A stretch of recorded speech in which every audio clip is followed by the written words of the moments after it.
Good morning, everyone, and welcome back to the Blues Feed for another episode with the same obsession, talking Chelsea Football Club. Bit sad this week because of the result of the weekend, but we will come on to that shortly. As always, I just want to remind you all of our 1K subscriber giveaway. We're almost at the 500 mark, so halfway.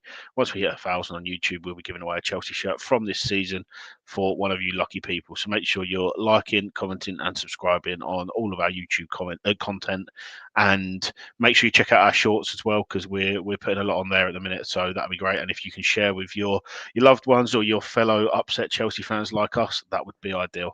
So appreciate that. And while we are on the topic of you lovely people, we like to talk about the comments that we get from you because they are great and they do provoke discussions and debates between Danny and I. So last week's comment that we've picked out, which was from Tim M1370, who, by the way, commented within about 45 minutes of this video being released, and we already knew that we was going to be using that one for this episode because it's a very good comment and very thought provoking. So Tim says, "Do you think this period without Palmer has allowed the team to gain confidence? The fact they can create chances and score goals in the absence of our best player, maybe even a blessing in the long run." Um, it's an interesting one, Tim, because I think my initial thoughts are yes to an extent, but I'd rather us not have to find out and have Cole Palmer playing, of course, because, like you say, he's our best player or at least our best attacker. So, yes, to an extent. I mean, obviously, we haven't really settled on a replacement for Cole because Pedro's played the 9, now he's playing the 10. He didn't look particularly great Saturday, which we'll come on to. He looks tired and a little bit out of ideas at the moment. When Enzo Fernandez plays there, it's a little bit like you're putting a relatively square peg in a round hole. As brilliant as he is at crashing the box and coming from deep, he's better starting deep rather than being already in that area for me. And then obviously you've got the likes of Esteval, who in the cups is getting lots of chances and lots of minutes, which is great. But in the league, Maresca doesn't feel that he's ready for the physicality. Which, to be honest, for the Sunderland game in isolation, I probably agree because Sunderland were physical. We couldn't handle them. But I'll pass over to Danny. Danny, firstly, how are you? And then secondly, um, what do you think of Tim's comment and how do you feel about that? Personally, fine. Football-wise, very annoyed, which we'll come on to. But and it's quite funny because I think when I viewed this episode, this comment, like literally, like I said, when it came quite quickly after the episode went live, I felt more positive about the answer because we'd won 4 in a row. And I thought we'd go and beat Sunderland, and then we've got Wolves, and I thought we could rotate and beat Wolves, and then we go to Tottenham, and I mean Chelsea don't lose to Tottenham, so I thought that was easy. And we was like, oh, we could get like 6, 7 wins in a row. Like this is going to be great. And then we go and put the performance in like we did against Sunderland. Nobody really grabbed the game. Nobody really created much. No one really took a good chance apart from the goal very early. So actually, my outlook on it at the moment is probably a bit more negative than it would have been if we'd beat Sunderland. But yes, it is. I do feel like at times last year our whole idea was, well, we'll just pass it to Palmer and we'll see what happens. Whereas obviously we've been forced to not do this because he's not there. So yes, I think in the long run it's probably forced some players in attack to have to step up and fill that gap. But I also agree with you that like we haven't really done a Palmer replacement yet, and but hopefully Pedro will step into that role now. Delap's nearly back, and he's been playing Guiu a bit more. So yes, I think it is a blessing in disguise in a bit in the long run. But 100%, I'd have Cole Palmer starting every single game, apart from ones where he needs to be rested, where we don't need him for now until the rest of time. So yes, and yes, but also I don't want to have to do that because Yeah. that game against Sunderland is an example of where we'd go 1-0 up. We kind of let them a bit back into the game, but then Cole would just score an unbelievable goal and we'd kind of just then be absolutely fine and we'd probably go and win the game 2 or 3 now. It's just that moment of magic he produces generally when we need it is the Yeah. difference, I suppose. But Tim, thank you for your comment, and as always, we do appreciate all your comments. So make sure you're still dropping them in. If there's anything you want us to discuss, debate, or even any sections you think we could add to the show, or pretty much anything, then just please drop a comment on below this video, because we really do appreciate it, and it also gives us things to talk to you guys about, and to give you all a little shout out. Danny, since about 4:45, 5 o'clock on Saturday, I've been dreading this conversation because I don't want to relive that 90 minutes of crap that I watched on Saturday afternoon. Do you know what? Before I give my thoughts, I think I'm going to give it to you. I know you're a bit pent up, and you're ready to give your eloquent opinions on the game on Saturday. So take it away, mate, and just give us all you got. I think ultimately this game is the epitome of what's wrong with Chelsea across the board. And I think it's a threefold. Start of the sporting directors have not built a good enough squad to consistently compete and win these type of games when we're not necessarily performing that well. You look at centre back, and our best two centre backs are Josh Achimpong and Levi Colwell, both from Cobham, both didn't cost us a penny. Whereas like tossing on a free but big wages, Disasi, Badishile, etc., etc., etc. We just don't have good enough centre backs. So that's one. Two, Maresca seems to have twofold of what he does if we don't win, which is completely fucks up the starting 11, has to make radical changes at half time, like he did against Forest to win the game, or he gets the starting lineup pretty good, can't really affect the game with all of his subs, makes 5 subs and doesn't really affect the game at all. And then three, like a mentality issue within the side of we can't seem to get up for games that we're expected to win, and they're not big games like the Champions League or whatever, because I thought there was a real lack of intensity fight across the whole team at the weekend. Yeah, I completely agree, mate. To be honest, I just think that I don't know whether it's complacency but generally these are the games that I do worry about as a fan. And generally, your head overtakes your heart. You always think that. Also, your heart overtakes your head. You always think you're going to win these games fairly comfortably, 2 or 3-0, and then it just doesn't end up playing out that way. And it's frustrating because you look at games like the Liverpool game that we won, and then we was on a really good run of late of wins, and then now there's a real dark cloud over it, and there's definitely some reactionary takes, and we probably will have them within this video as well, and we might look back in a week or two and have calmed down a little bit. You lose games in a season, but what you shouldn't be doing is losing games like that. You take a lead in 3 or 4 minutes, and this is the difference. And I hate to say this because I hate Arsenal, but this is the difference between us and them.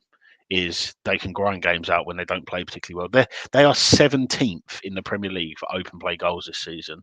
First for set pieces, of course.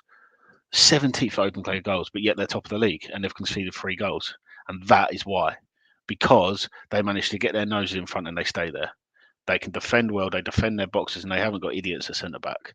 And that's not a shout out to Josh. That's more looking at like Danny says, at the likes of Tosin, a Badia Shile, etc., etc. Basically the centre backs that have been bought into the club.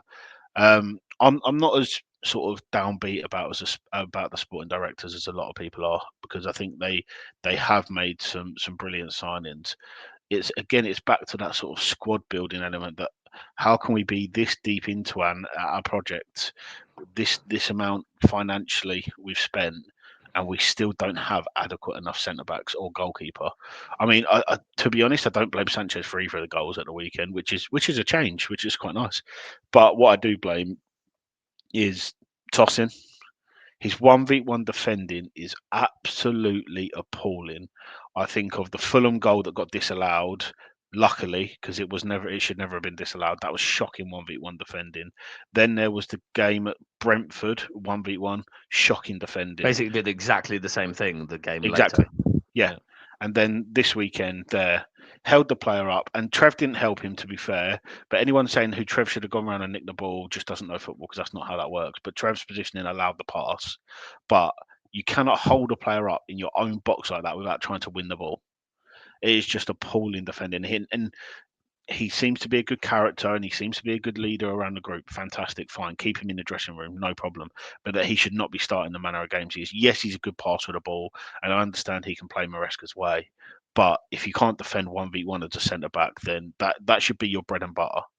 Like you think of the centre backs we've had in years gone by, the likes of Gary Cahill, obviously John Terry, Carvalho, even people like David Luiz, and probably even more that are missing.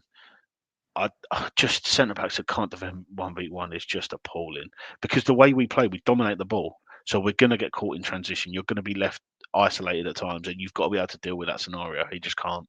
Um, I'm I'm cautious, Danny, that I don't want to dwell on Sunderland because it can be an anomaly, and we won't know that until probably after the Spurs game. It could be an anomaly. It could be one bad performance. It could be the start of a bad patch. We don't know at this point. So I don't want to spend too much time talking about it. Is there anything else you want to discuss, whether it's anything to do with the shape, the lineup, any of the substitutions, anything like that, before we move on to hopefully a couple of more positive topics? I think the only thing that I would say is they did look like a little bit void of ideas. They didn't really know what to do, and it was back to a little bit of the Maresca ball, if you want to call it that, the stuff that I don't like. A lot of sideways passes, a lot of slow build up, a lot of like right back to centre back to the other centre back to left wing to back to the centre mid to the other centre mid. Like there wasn't much of moving them around, and I understand that there's an element of that because Sunderland sat in with a 5-4-1. Like so, there is going to be an element of that, but we just didn't really move them around. We didn't do anything quickly. It was just very lackluster and boring, and we didn't really create a lot.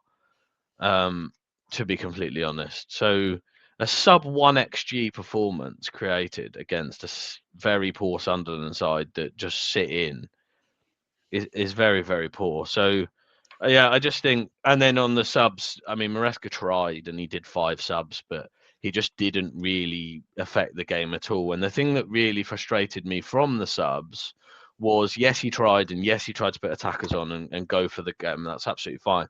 But anytime he had just that little bit of momentum building, he would make a sub and he would go, Neto was on the right and then he was on the left. So Esteval came on, and then he did another sub, and then Esteval went from left wing to right mid, and then Gittins came on there, and then Pedro went up to the 10, went from 10 to 9. So then Esteval was in the middle for a bit, and and then Santos was in there, and it was just like you're trying to build a bit of momentum, you're trying to score a goal, but then everybody in the whole entire attack is just moving around positions. So they're just then doing something completely different.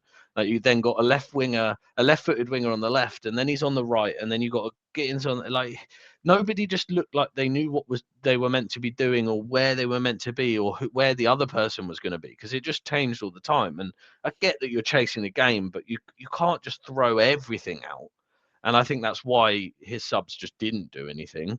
And then I understand Josh can't really play 90 minutes because he cramps up every time he gets close to 90 minutes because he's not used to the physicality and the intensity of men's football yet. But he was the only one that could defend that transition, and then we concede 10 minutes after 10, 15 minutes after he went off from a transition. And I mean, Josh was covering some of Trev's issues quite often as well. Like if you go and watch a comp of Josh at the weekend, quite a lot of his best tackles are in areas that Trev should be covering. So I get that he might not be perfect physically for the full 90 minutes, but taking him off just seemed like you were shooting yourself in the foot, and it did shoot ourselves in the foot, and we lost. So Yeah, yeah. for sure.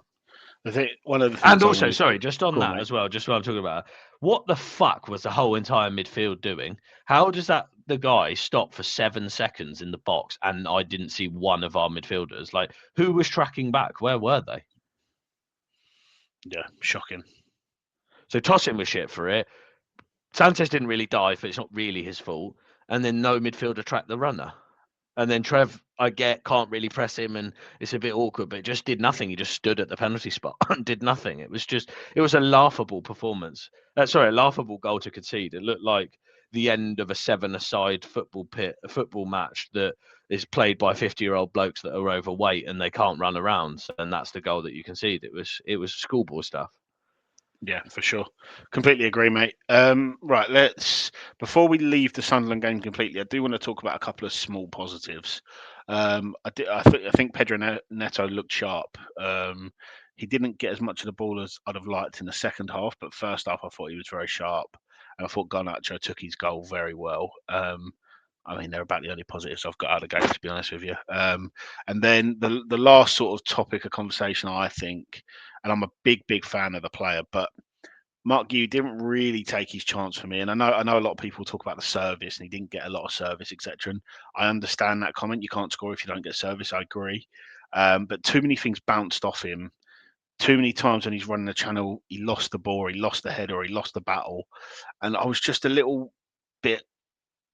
I don't know the best way to describe it, but just a little bit unconvinced of him being able to be ready to play at the level, to be honest with you. And it's a shame. I'm a big fan. He works hard. He's clearly got talent, and he's clearly a player in the group that people like, which is great. But I just think, especially in a game like Sunderland, when you're up against two dominant centre backs, that they want that physical interaction. He just didn't do enough for me, and yeah, I just felt a little bit frustrated by the performance from him. And again, like I say, I understand the no service comments, etc. For anyone that feels that way. But there's other things as a striker you can do to get yourself into a game. You can try and bully their centre halves. All right, they might be big and physical. We'll find another way to try and get the ball out of them, even if that's like a little nudge mid-air. Let them know that you're there. And I just felt like the Sunderland centre backs had too much of an easy game for my liking. Yeah, I probably go down the more of the route of that, giving him a bit more of the benefit of a doubt, because he was playing up against three centre backs at all times with no space in behind. They didn't really have the ball that much, so he couldn't do too much pressing. There was no service into him, but so I do give him the benefit of the doubt, but I do agree to the fact that he probably could have done more to create stuff for himself or for the team. But I certainly didn't look at Guiu at the weekend and think he was one of the main issues. No, for sure. He's not a main issue, but I feel like obviously we've clamoured for him to start. A lot of people wanted him to start, and he played well. He's played well in recent weeks when he's played, and he changed the game against Forest and stuff. But when you're given your chance at Chelsea, you have to take it. And yeah, no, I agree. I agree with that. Me, and I think he will turn into a very, very good squad player. 100%. For when Delap comes back, where you don't have to force Delap to play 90 minutes all the time, and he'll create havoc when he comes off the bench, and then he'll be good enough to start in games where Delap's not quite fit enough to start. So I never thought Guiu was going to be the answer and he's going to be like the 9 for the rest of the season, but he's going to be a very useful squad player to rotate with Delap, and there'll be points where you probably want Guiu to start over Delap, and there'll be other points where you're going to love his energy and pressing off the bench. So I agree with you, probably not quite good enough, but he was by nowhere near the issue in that game. Of course, yeah. I just felt it was worth discussing. Yeah. Talking of sort of using him as a rotation option and bits and bobs, we've got Wolves on Wednesday in the Carabao Cup, and they are in dire scenario right now. It is not looking good. There's arguments between the managers, the players, and the fans on the pitch, and all sorts going on there. And too right, to be honest, because they have been shocking this season. Yeah, so just got a 3-year contract as well, like a month ago or something, 6 weeks ago. So we know what's going to happen now. Chelsea played them twice in 4 games, and Charity FC will come out. But before we be too pessimistic, if people want to have a crash out, then fuck me, let's go out the cup to Wolves. Jesus Christ. Yeah, because I mean, we're going to come on to the next 4 games and sort of summarise them in a minute. We've got Wolves on Wednesday in the Carabao Cup. Basically, Danny, it's win the game at all costs, but not quite all costs. Don't be starting your full team. You've got to rotate, but we think we know what Maresca is going to do. We had a quick chat offline before we started. We think that Maresca will go and sort of panic a little bit about the pressure that he's going to come under if we lose this game after losing to Sunderland, and we think he's going to go pretty full strength, don't we? Yeah, I mean, Maresca can't handle pressure very well. Losing to Sunderland was big pressure. Nobody was very happy in the stadium. There was lots of booing. There was lots of silence. As we know, match-going fans have not really ever bought into Maresca. Um, and there's been times where they were calling him the C-bomb and stuff like that at Fulham last year. So um, we know that that's not a great relationship anyway. But he's going to be under a big pressure for Wolves, for Tottenham at the weekend, and when he is under pressure, he does stupid things like overplays players. It would not surprise me in the slightest if you see your Josh, your Reece, your Cucurella, your Caicedo, your Enzo, your Pedro, your Neto all start at the weekend against Wolves, and then we look knackered to play against Spurs at the weekend, which is more important. Wolves is a win at all costs, but not at the cost of the squad, because you cannot lose for Spurs. If you are going to put the writing on the wall of a manager that is never going to make it at Chelsea, is lose to Spurs. Yeah, and this we're going to come on to the 4 games and summarize a little bit more, but this next 4 games is massive, and you have to think of Wolves with Spurs in mind. And obviously, I know that sounds a little bit Michael Owen-esque, but for example, Liam Delap, he is going to be a massive part of us playing against Spurs at the weekend. We're going to need Liam Delap, but he also needs minutes. So do you start Mark Guehi and then bring Delap on for the last half hour and get some minutes into his legs, or do you go down the Guehi route? It's a tricky one because we need to win the game firstly, and I can understand why Maresca would feel pressure, and he should, because that performance Saturday it's not good enough. It's just not. But for me, it's win but rotate. You've got to do it. We need to rest the likes of Cucurella, play the likes of Hato, give Liam Delap some minutes, but not too many, so he's ready for the weekend. How do you think this one's going to play out, Danny? Well, I reckon he'll play a really strong team and we'll beat them because he won't be able to deal with the pressure. I think he'll go for the Ajax type setup where he'll start everybody and then try and bring them off if we go 2 or 3 goals up. Is I think what he'll do for the Wolves game. Yeah, yeah. I think we'll win. I think we'll sneak by. It wouldn't surprise me if it went to penalties or something like that. We've alluded to it a couple of times, Danny. Let's talk about these next 4 games, which is Wolves away this week in the cup, Spurs away Saturday in the league, then Carabao away next midweek in the Champions League, followed by Wolves again at home in the Premier League. They're our next 4 before the international break. And after losing to Sunderland, a couple of poor results in here, because really for me they're 4 must-win games because of the nature of them. Wolves are shit. Let's be fair. We're playing against a team named after a fucking shopping bag, and then you just don't lose to Spurs. You just do not lose to Spurs. I think if we were to lose 1 or 2 of them games, the discourse around Maresca would be mental, absolutely mental. There's a lot of pressure coming, Danny. And what do you think? How do you think he's going to handle it? Because neither of us particularly feel like he handles pressure well. He doesn't. He doesn't. He needed a vote of confidence after 6 games of the season. At the end of the day, partly due to the fans talking about him wanting to go, but I think he needed it as well to kind of calm down with his decision making. The 4 games are massive, and I think it will come up. It will show a lot of what's actually going on behind the scenes. There's a couple of games in there that are games that are easily banana skins for us because we seem to think we're winning them already. And then we go into a run of death after that, where we've got like Arsenal, we've got Barcelona at home, Arsenal at home, Leeds away, Bournemouth away, Atalanta away, Everton at home, Newcastle away, Villa at home, Bournemouth at home, City away, Fulham away, Brentford at home, Paphos at home, Palace away, and then Napoli away.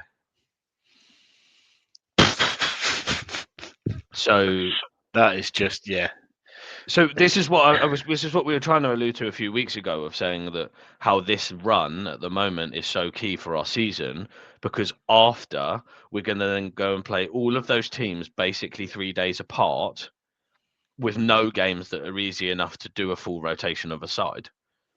Because the only games within those 13 games that you could pretty much book a result now, or think that you should book a result now, is Paphos at home, and then maybe Everton at home, because they've not looked particularly good this season. That's not going to be an easy game, but they're the ones on paper. A Leeds away is going to be terrible. All the rest kind of explain themselves. Like Fulham away is tough. We nearly lost there last year. Brentford are going to just go and do exactly what Sunderland do, and we don't do well against that. So we really need to go and win all of these games in the next 4 before the international break. And exactly what you say, the discourse around Maresca, if we don't go and win all those games, is going to be mental in an international break where we don't play for a week. He was lucky last time that he won the last game before the international break, because otherwise it would have been exactly the same thing. Oh, mate, I think we're going to have a lot of these chats over the next few weeks. Right, Danny, let's have a quick one before we wrap this up. Give me these next 4 games. Give me your results. What's going to happen? How's it going to play out? I think we'll beat Wolves just in the cup. Spurs are just in my head always. We just beat Spurs, so I find it really hard to not say that we beat Spurs, but it's going to be a very tough game. But we beat Wolves in the cup. We draw to Spurs. We'll beat Karabag, and then I think we just somehow don't beat Wolves just before the international break in the Premier League. If anything, I think that's the game you have to win the most going into an international break. But yeah, I feel really, really pessimistic. Yet when I come to answer each of those questions, I don't feel like we lose one of them games. But I didn't feel like we'd lose to Sunderland, so I feel like we will lose. There's no way we go 4 for 4. No See, chance. I think we'll get knocked out of the Carabao Cup. Let's change my penalties prediction. I think we're going to get knocked out of the Carabao Cup. I think Wolves are going to be bang up for it. I think we'll beat Spurs, we'll draw to Karabag, and then we'll beat Wolves before the international break. That's what I'm going to go with. Fair enough. I would realistically, we're saying we cannot lose to Wolves, and the reason I'm saying we can't lose to Wolves in the cup is because of how it then plays out into the rest of the fixtures. Yeah. But if you said to me right now, you will lose to Wolves in the cup, you'll beat Spurs, you'll beat Karabag, you'll beat Wolves in the league, I'd 100% take being out of the cup. Less games, it's okay. But I think for vibes, I don't think people will see it that way, though. Yeah. No, they won't. You might look back at it afterwards and go, "Okay, if that's the one we were going to move out of the 4." But like I say, for the vibes, for the feeling, for the pressure into Spurs, for everything like that, and the fact you just lost to Sunderland, you cannot lose to Wolves. It's not acceptable. Yeah. And for me, you have to. But looking back, you'd be like, "Okay, we lost to Wolves in the cup, but we won the more important ones." But for me, you have to do your this cup for a team like us. Like, we're not going to challenge for the Premier League. We're not going to challenge for the Champions League. So therefore, this season, to have any real success outside of qualifying for the Champions League, it should be a domestic cup run. And my personal opinion's always been is the FA Cup is the cup. That is the cup of all cups. But for where we are as a team, with how young we are, we got over the line in a couple of competitions last year. For now, for the feeling around the club and to finish the season strongly, I feel like the Carabao Cup is a must. You have to try and win it because the final's mid-season. So it means you can look at Newcastle last year. They won the Carabao Cup. They went on a really good run until the last couple of games of the season because they were thriving off momentum and confidence of winning the competition. And I feel like it's something we should go for. And obviously, you should go for every competition anyway. But yeah, I don't see a world where we don't lose a game in those next 4. But yet, for me, losing any of them 4 games is unforgivable. Do you think there's a scenario where Maresca goes after these 4 games? Very much depends on what's actually going on behind the scenes. You can put the bollocks in the media and you can post pictures of him hugging players and shit like that on social media after a win, which everybody would do, like they always do. It all depends on how it's going on behind the scenes. I mean, how many times have Chelsea briefed the manager's okay, and then he goes within like a few weeks after that? We've done that for years. We've done that multiple times under this ownership. So it will depend. The club will always look at it if they don't want to get rid of the manager, but they will happily do it if they think it's for the benefit longer term. So it will be depending on if they make that decision. Yeah. And also depends on what, because if we go lose to Wolves in the cup, lose to Spurs at the weekend, drop points against Karabag, and then drop points against Wolves, absolutely could he. But that's a lot of ifs. I think we'll have to see how it goes over the next few. And then if he does something stupid like play Caicedo in the cup, and then against Tottenham, and then in the Champions League, and then against Wolves, and then Caicedo pulls his hammy and like is out, they are very much looking at how he uses the squad. So if he does something stupid like that, then that could also be the final nail in the coffin. But let's see what happens. Yeah, for sure. Okay, well, we'll round it up there. It's been a bit of a to in and fro in episode. We've been all round houses with it, and I think that's generally just what happens after a loss. But thank you all for tuning in. Make sure you're catching us on all the socials, liking, commenting, and subscribing on YouTube. And we'll be back later in the week to review the Wolves game and also preview the big game against Spurs at the weekend. Catch you all soon.